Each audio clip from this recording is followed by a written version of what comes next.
In today's video, I'm going to teach you how to integrate HubSpot with Zapier. If you want to connect HubSpot to thousands of other apps and automate repetitive tasks, Zapier is a great option. The setup is quick, and once the integration is installed, you can start building automations that save time and reduce manual work.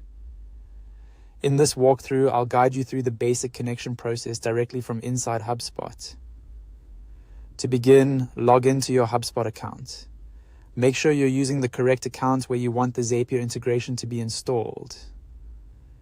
If you manage multiple HubSpot portals, it's a good idea to double check that you're in the right one before moving forward. That can help you avoid connecting Zapier to the wrong workspace.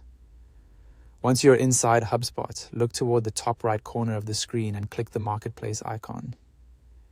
This is where HubSpot lets you explore and manage integrations, apps, and tools that connect with your account. If you've never used the Marketplace before, don't worry. It's designed to help you find official app connections quickly and easily. After opening the Marketplace, use the search bar to look for Zapier. Type in Zapier and wait for the result to appear. When you see it, click into the Zapier app listing. This page will usually provide a short overview of what the integration does, along with installation options and permissions that may be required for the connection to work properly. From there, click Install. At this point, HubSpot will prompt you to sign in and continue the connection process. Follow the on-screen prompts carefully to authorize the integration. Depending on your current session, you may need to sign in to Zapier, confirm your HubSpot account, or approve the permissions being requested.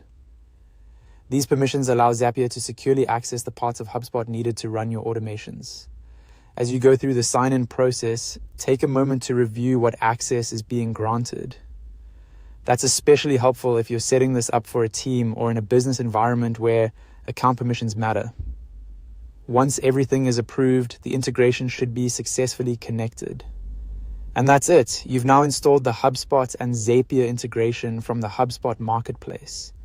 After this, you'll be ready to start creating Zaps that connect HubSpot with your other tools and automate your workflows more efficiently.